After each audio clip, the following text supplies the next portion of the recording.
Baiklah teman-teman, Assalamualaikum warahmatullahi wabarakatuh. Bertemu kembali dengan saya, admin di komunitas Bisnis Muslimah.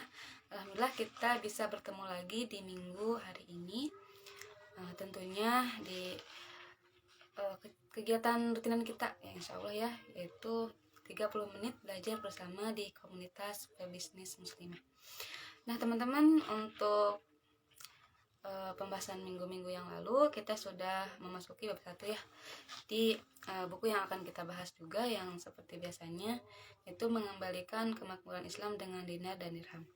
Sebelumnya teman-teman apa kabar? Apakah kabarnya baik? Mudah-mudahan teman-teman selalu ada dalam kesehatan walafiat ya teman-teman. Alangkah baiknya kita membuka acara pembelajaran ini, belajar bersama dengan membaca doa terlebih dahulu.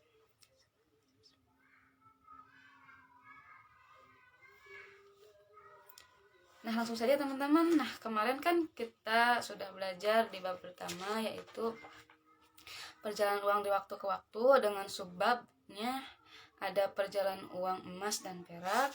Lanjut lagi dengan perjalanan uang kertas. Dan yang terakhir kemarin kita belajar di subbab ketiga, kerusakan yang telah ditimbulkan oleh sistem moneter saat ini. Nah untuk pertemuan kali ini yaitu di sub terakhir di bab pertama dengan judul perjalanan kembali ke dinar dan dirham. Nah langsung saja teman-teman kita bahas. Teman-teman simak baik-baik ya, kita belajar bersama. Nah bagi kita umat Islam sebenarnya 14 abad yang lalu sudah diingatkan Allah untuk tidak mempercayakan urusan harta atau uang ini kepada negara seperti Amerika Serikat yang seharusnya tunduk pada kesepakatan Bretton Woods yang digagasnya sendiri.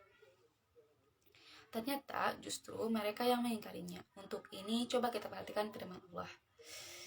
Firman Allah dalam Quran surat Al-Imran surat 3 ayat 75. Di antara ahli kitab ada yang jika kamu mempercayakan kepadanya harta yang banyak, dikembalikan kepadamu, dan di antara mereka ada orang yang jika kamu mempercayakan kepada 1 dinar, tidak dikembalikannya padamu, kecuali jika kamu selalu menagihnya. Yang demikian itu lantaran mereka mengatakan tidak ada dosa bagi kami terhadap orang-orang ummi.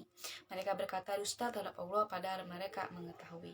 Itu adalah firman dari Allah Subhanahu wa Ta'ala. Nah, lebih jauh lagi dalam Sahih Bukhari dan Muslim umat Islam juga diingatkan untuk tidak mengikuti umat lain sebagaimana dalam hadis berikut ini. Dari Abu Sa'id Al-Khudri radhiyallahu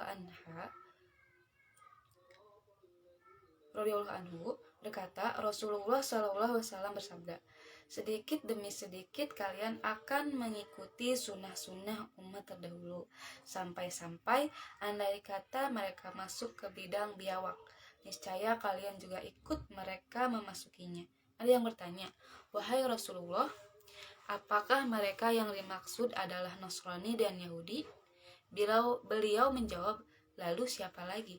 Hadis riwayat Bukhari Muslim. Nah teman-teman, jelas ya dalam hadis ini bahwa kita tuh sebenarnya tidak boleh mengikuti orang-orang tersebut, apalagi Amerika. Sudah jelas dalam firman hadis, dalam kutipan Al-Quran, firman Allah juga diterangkan. Justru kita harus hati-hati terhadap apa yang orang-orang sana itu mengeluarkan urusan-urusannya, apalagi kita harus mengikutinya gitu. Nah kita harus hati-hati ya teman-teman. Sudah jelas dalam hadis dan firman Allah dalam buku ini. Nah dalam urusan mata uang saat ini, hampir seluruh umat Islam dunia benar-benar ikut memasuki lubang biawak tersebut. Dolar Amerika yang hanya tinggal 5,5% dari nilai yang seharusnya apabila mereka menepati janjinya di kesepakatan Bretton Woods. Tetap saja kita ikuti sebagai alat ukur ekonomi kita, sebagai cadangan devisa negara kita, dan bahkan jadi tabungan sebagai sebagian umat Islam yang kaya. Padahal sampai sekitar 82 tahun lalu, sebelum Kekhalifahan Utsmaniyah bubar, kita masih memiliki mata uang kita yang sangat kuat, yaitu jelas dinar dan dirham. Dalam kejayaan Islam, umat ini tidak pernah mengikuti umat-umat lain memasuki lubang biawak. Bahkan pada akhir abad 19 dan awal abad 20, ketika negara-negara Eropa kebingungan menentukan nilai mata uangnya dan bolak-balik antara rezim gold standard dan fractionalism, umat Islam tetap tegar menggunakan mata uang dinar dan dirham dan tidak terpengaruh oleh kebingungan tersebut. Nah, dari data lebih dari 1,5 abad antara pertengahan abad 17 sampai awal abad 16, ketika Islam di bawah kekhalifahan Utsmaniyah dan dunia barat diwakili oleh Inggris, ternyata kekhalifahan Islam lebih bisa menjaga stabilitas harga dibandingkan dengan dunia barat. Hal ini membuktikan bahwa selain sistem ekonomi yang bebas riba, mata uang yang dipakai dunia Islam yaitu emas atau dinar dan perak atau dirham jelas memiliki stabilitas daya beli yang lebih baik. Grafik di bawah ini menggambarkan indeks harga dari tahun 1957 sampai 1817 di Kekhalifahan Utsmaniyah dibandingkan dengan data kerajaan Inggris. Tren liner yang lebih datar di Kekhalifahan Utsmaniyah menunjukkan arah yang lebih stabil, lebih datar dibandingkan dengan tren di liner indeks harga di wilayah kerajaan Inggris. Teman-teman bisa lihat ya, ini adalah data perbandingan indeks harga dari Kekhalifahan Utsmaniyah dan di kerajaan Inggris pada tahun 1657 sampai 1822.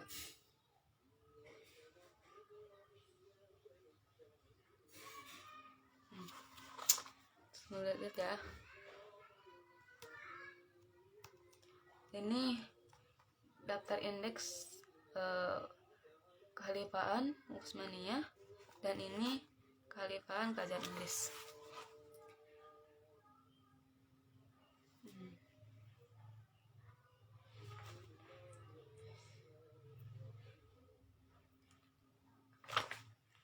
Kerajaan Utsmaniyah bisa dilihat lebih stabil datanya dibandingkan dengan kerajaan Inggris. Datanya naik turun ya, teman-teman bisa lihat ini data-datanya dari kerajaan Inggris ini berbeda jauh ya dengan Kekhalifahan Utsmaniyah. Dari harga indeks harga bisa dilihat ini indeks harga Kekhalifahan Utsmaniyah,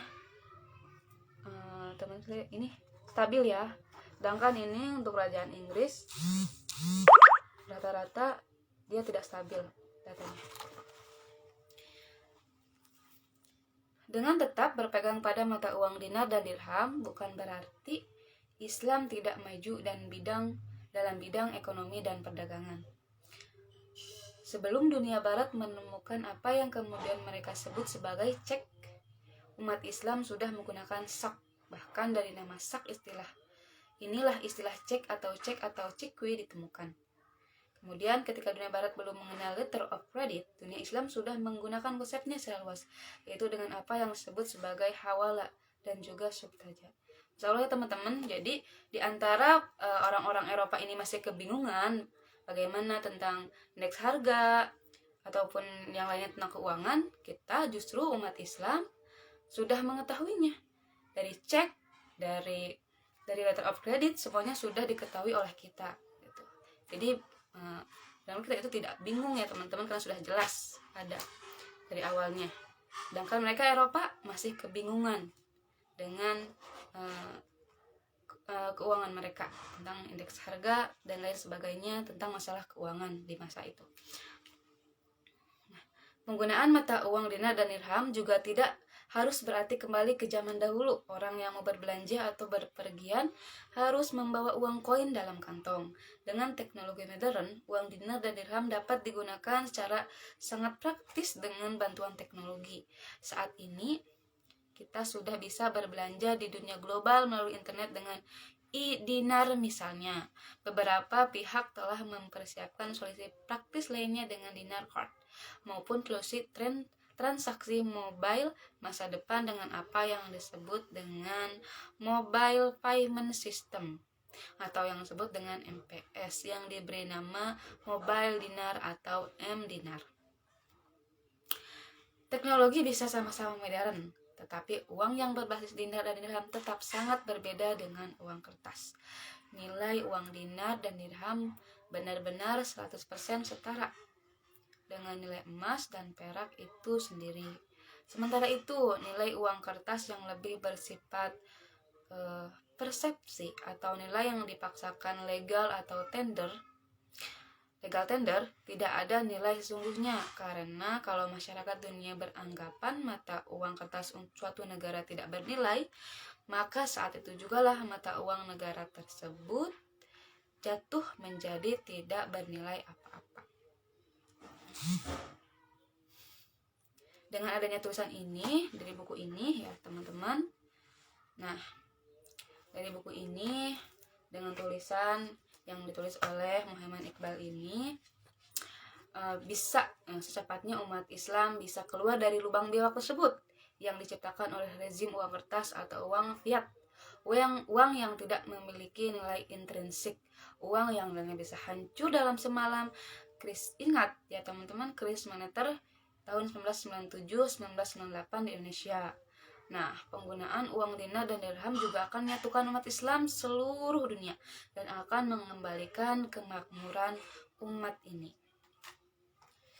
Teman-teman, kita akan mengetahui nih manfaat dari penggunaan dinar dan dirham. Nah, yang pertama, dinar dan dirham adalah mata uang yang stabil sepanjang zaman, tidak menimbulkan inflasi dari proses penciptaan uang atau money correction, dan juga bebas dari proses penghancuran uang atau yang dikenal dengan money destruction. Yang kedua, dinar dan dirham adalah alat tukar yang sempurna karena nilai tukarnya terbawa atau inherent oleh uang dinar atau dirham itu sendiri, bukan karena paksaan legal seperti mata uang kertas yang nilainya dipaksakan oleh keputusan yang berwenang. Maka dari itu disebut legal tender.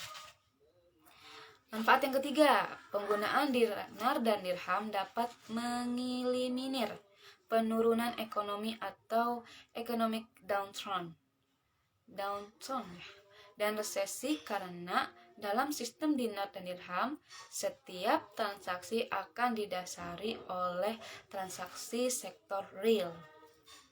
Manfaat yang keempat, penggunaan dinar dan dirham dalam suatu negara akan mengeliminir risiko mata uang yang dihadapi oleh negara tersebut apabila digunakan oleh beberapa negara yang berpenduduk Islamnya mayoritas, akan mendorong terjadinya blok perdagangan Islam.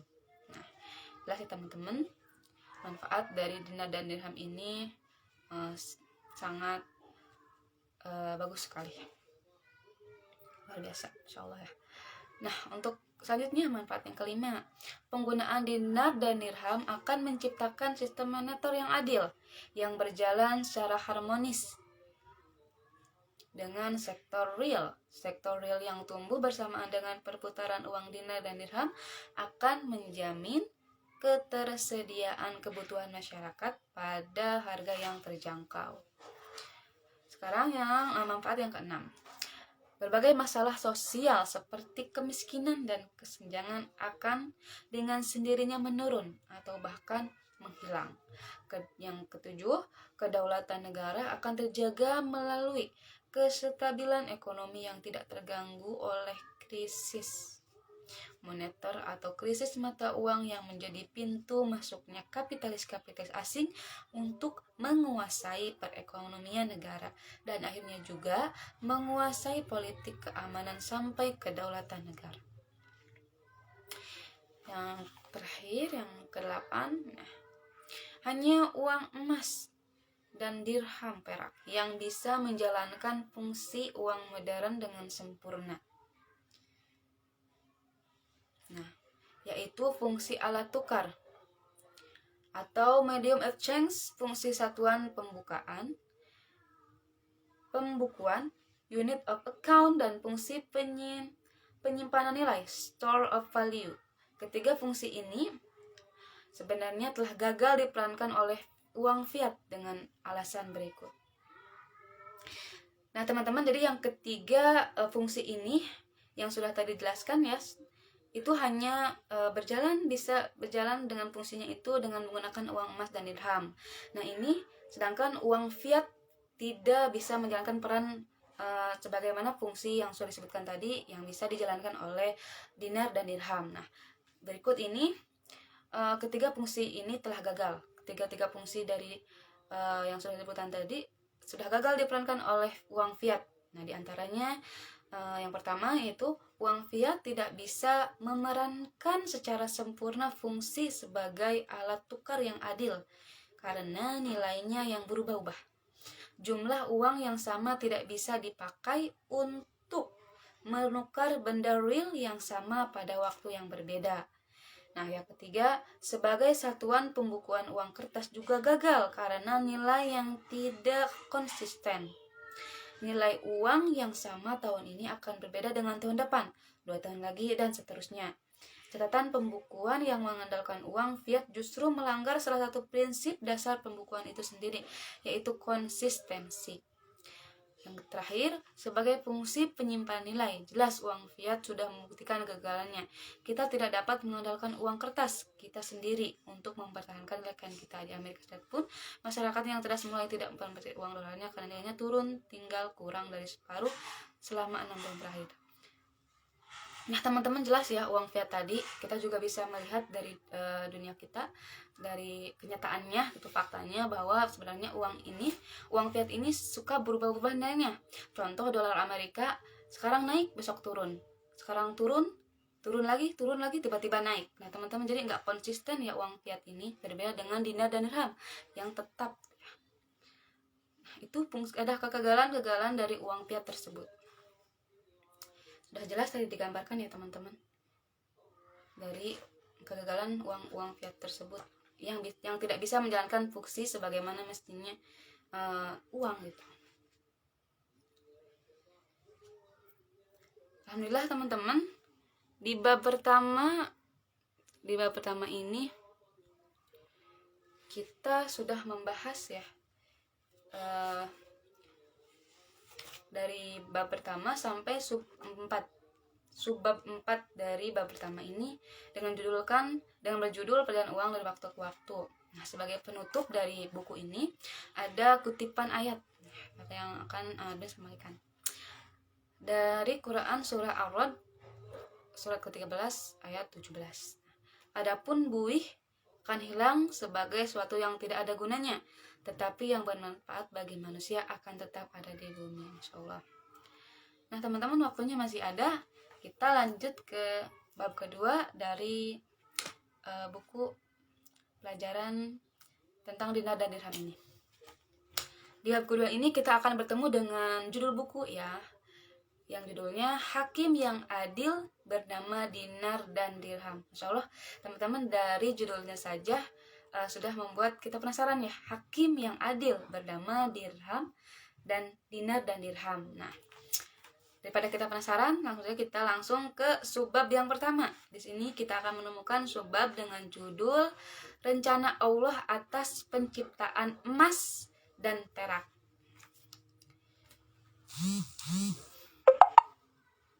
Ulama besar Imam Ghazali dalam bukunya yang legendaris Ihya Ulumuddin mengungkapkan bahwa Allah ciptakan emas dan perak agar keduanya menjadi hakim yang adil dalam memberikan nilai atau harga.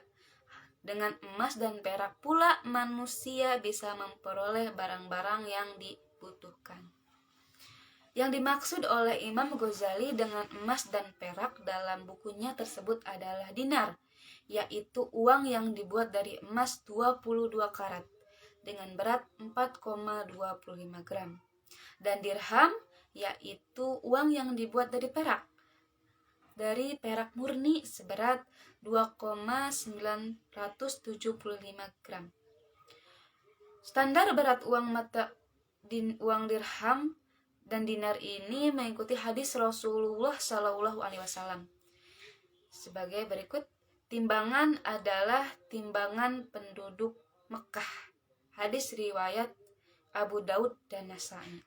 Kemudian dikuatkan kembali dalam bentuk hubungan berat antara dinar dan dirham oleh Khalifah Umar bin Khattab sekitar 400 tahun sebelum Imam Ghazali menulis buku tersebut. Nah, jelas ya teman-teman bahwa timbangan ini itu memang sudah ditentukan dalam hadis Rasulullah gitu. Jadi nggak akan sama sekali nggak akan keliru. Nah, lanjut ya teman-teman. Dinar dan dirham memang sudah ada sejak sebelum Islam lahir. Karena dinar sudah dipakai di Romawi sebelumnya dan dirham sudah dipakai di Persia. Kita diketahui bahwa apa-apa yang ada sebelum Islam, namun setelah turunnya Islam tidak dilarang atau bahkan juga digunakan oleh Rasulullah SAW. Maka hal itu menjadi ketetapan takrir Rasulullah SAW, yang berarti menjadi bagian dari ajaran Islam itu sendiri. Dinar dan dirham masuk ke kategori ini. Di lain pihak, apa-apa yang ada sebelum Islam kemudian dilarang oleh Islam melalui Al-Quran atau hadis, maka hal tersebut tidak boleh diikuti oleh umat Islam. Contoh yang terakhir ini adalah berjudi, berzina, minuman keras, riba, dan lain sebagainya. Di dalam Al-Quran ketika Allah menceritakan tentang pemuda Ashabul Kahfi, juga menyebut mata uang yang dipakai oleh pemuda tersebut adalah mata uang perak.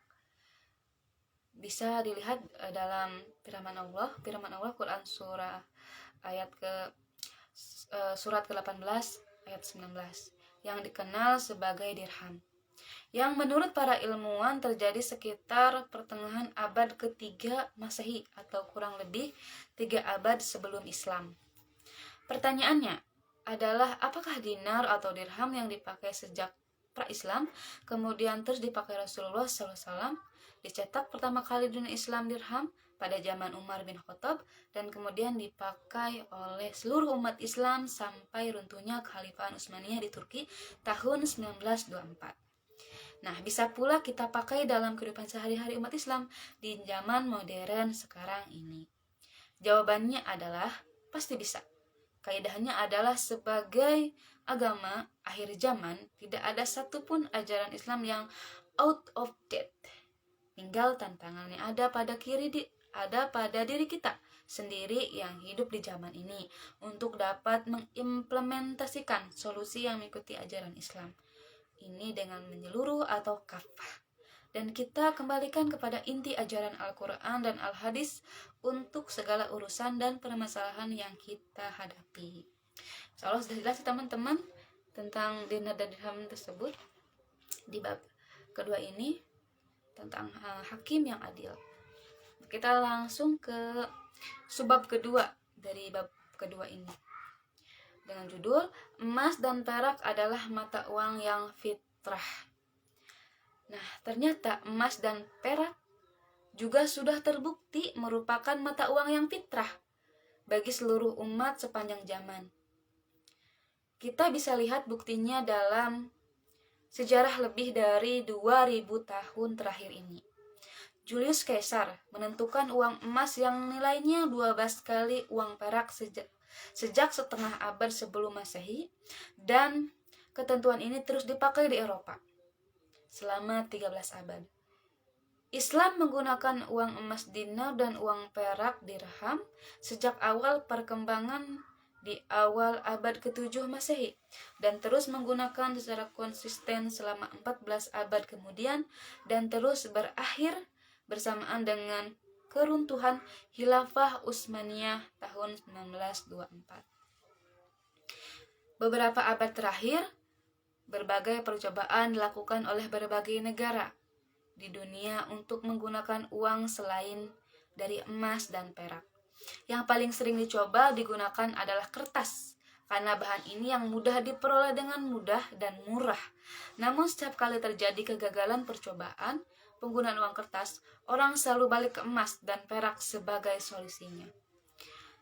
Sampai di abad 21 ini pun solusi kembali ke emas dan perak sebagai mata uang mulai menguat. Kita lihat nih misalnya di masyarakat Amerika Serikat yang selama ini begitu percaya dirinya sebagai kekuatan ekonomi yang adiperkasa di dunia. Ternyata pemikir-pemikir mereka yang objektif dan kritis mulai mencari solusi lain selain dolar. Dan dari hasil kajian mereka yang sungguh-sungguh, solusi mereka selalu kembali kepada emas dan perak. Di antara tokoh-tokoh mereka ini mulai menyebarluaskan pemikirannya secara terbuka dan mulai mengajak masyarakatnya untuk tidak lagi mempercayai dolar dan mulai mengajak masyarakat untuk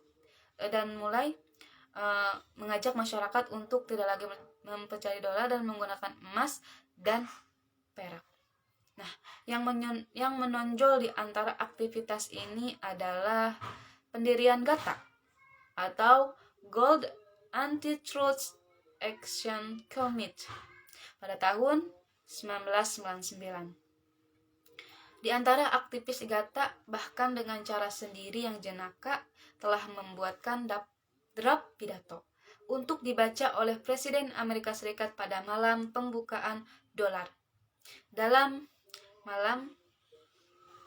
Pada malam pembubaran dolar. Draft pidato ini dapat dilihat di salah satu situs di internet. Mereka dan sebagian besar kami terjemahkan. Nah, sudah diterjemahkan ya teman-teman dan taruh dari appendix buku ini.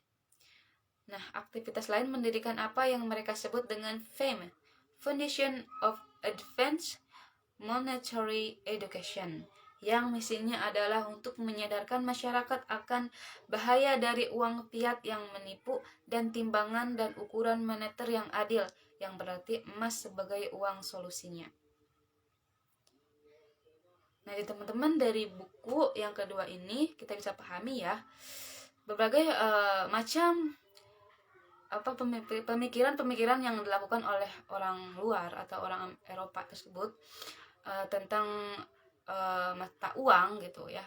Pasti kembali lagi ke emas perak. Solusinya kembali lagi ke emas dan perak, dan memang emas dan perak ini adalah salah satu mata uang yang menjadi solusi dari berbagai masalah yang orang Eropa itu bingungkan gitu. Dan kembali lagi kepada uang dan dirham gitu. Uang dinar dan dirham, jelas ya teman-teman. Dari buku ini sudah dipaparkan dengan sudah jelas.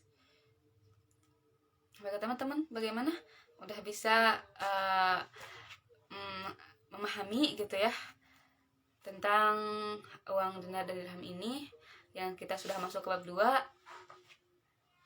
Nah, jika teman-teman berminat untuk memiliki buku ini, silakan teman-teman tanyakan ke admin saja, karena buku ini sangat bagus teman ya, bagus sekali.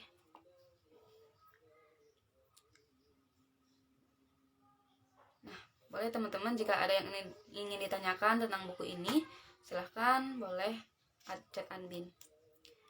Nah, lanjut teman-teman, masih sisa 2 menit lagi. Di benua lain di Eropa pada tahun 2003, seorang dokter, waktu itu masih kandidat doktor di bidang ekonomi dan akuntansi, yaitu Dr. Harold Haas, berusaha mencari solusi atas kekacauan moneter yang terjadi di dunia dewasa ini. Untuk pencarian yang dituangkan dalam disertasi doktornya tersebut, ia dibimbing oleh 4 orang profesor yang sangat memahami ilmunya. Namun apa hasilnya?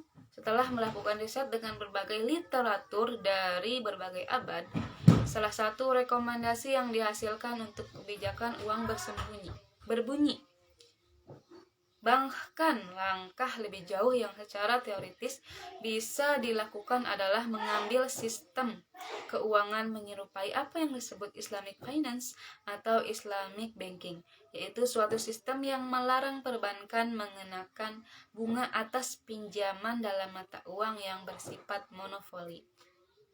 Pada kesimpulan yang lain, Dr. Haas juga menyatakan perbaikan besar akan terjadi bila secara sengaja atau tidak sengaja atau kebetulan uang-uang fiat besar hancur, atau collapse, maka bisa diperkenalkan kembali konsep gold standard. Nah, kembali lagi ke dinar. Hal ini akan mengatasi kelemahan mendasar dari praktek yang dilakukan dalam sistem fractional reserve banking dengan menghilangkan sama sekali uang fiat. Atau uang fiat ini juga disebut uang kertas ya teman-teman. Uang kertas yang kita pakai selama ini. Secara historis, peluang kembali gold standard akan sangat besar. Di dunia e-commerce dewasa ini, uang elektronik dapat dengan mudah didukung dengan emas secara fisik. Di Gulf City College, Pennsylvania,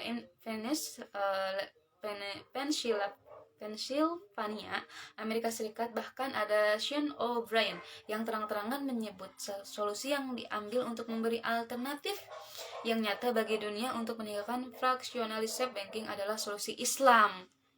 Jelas ya teman-teman. Dalam makalahnya, meskipun berulang-ulang Sean O'Brien berusaha meyakinkan audiensnya bahwa ini bukan masalah ideologi, namun dia sangat jujur bahwa hanya dengan solusi Islam lah masyarakat bisa keluar dari belenggu fractionalized banking yang mencengkeramkan dunia saat ini. Soalnya teman-teman jelas sekali. Dr. Sean O'Brien, para aktivis Gata dan aktivis FEM setahu saat ini yang diketahui mereka belumlah menjadi orang-orang Islam. Namun ketika mereka benar-benar jujur dan sungguh mencari solusi atas kekacauan keuangan yang dihadapi di negara masing-masing, mereka keluar dengan solusi yang sama, yaitu solusi yang fitrah untuk mata uang berupa emas dan perak. Hal ini mirip dengan doa yang sungguh-sungguh dari siapapun ketika di puncak ketakutan. Mereka semua akan mencari Tuhan dan memohon pertolongan kepada Tuhannya. Sekalipun mereka sebelumnya tidak mengetahui adanya Tuhan, kembalinya para pakar dan praktisi finansial ke solusi yang fitrah berupa emas dan perak adalah sama dengan kembalinya orang-orang yang berdoa kepada Tuhannya dalam kondisi yang sungguh-sungguh dan sangat pasrah di puncak ketakutan seperti disebutkan dalam surat Quran surah Luqman surat ke-31 ayat 32 ya. Dan apabila mereka dilamun ombak yang besar seperti gunung, mereka menyeru Allah dengan memurnikan ketaatan kepadanya, maka taatlah Allah menyelamatkan mereka sampai daratan. Lalu sebagai mereka tetap menempuh jalan yang lurus dan tidak ada yang mengingkari ayat-ayat kami selain orang-orang yang tidak setia lagi ingkar. Quran surah Luqman 31-32. Jadi nih, ketika para pakar moneter dan pelaku bisnis keuangan yang jujur dan sungguh-sungguh mencari solusi, mereka sepakat bahwa emas dan perak sebagai uang adalah jawabannya. Maka sudah seharusnya lah umat Islam menjadi yang terdepan dalam memberikan solusi uang emas dan perak ini. Hal ini pertama karena memang umat Islam secara konsisten telah menggunakan uang emas dan perak dalam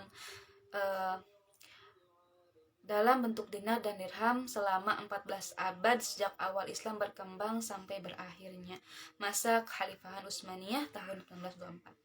Kedua, karena sistem standarisasi berat dinar dan dirham yang ditentukan sejak zaman Rasulullah SAW dan dicetak di dunia Islam dirham pertama kali pada masa Kekhalifahan Utsmaniyah pada masa Kekhalifahan Umar bin Khattab adalah yang paling siap untuk digunakan. Ketiga adalah karena emas dan perak memang menjadi bagian dari ajaran agama ini. Bahkan juga dipakai sebagai referensi dalam ibadah khusus seperti untuk dasar perhitungan zakat, pembayaran diet, dan hukum pidana potong tangan. Alhamdulillahirrahmanirrahim ya teman-teman, pembahasan kita pada minggu kali ini berakhir saat ini juga karena waktu sudah menentukan 30 waktu ini ya sudah lewat 33 menit. Alhamdulillah, nanti insya Allah kita akan bertemu lagi di subbab selanjutnya ya teman-teman. Terima kasih sudah hadir di live kali ini.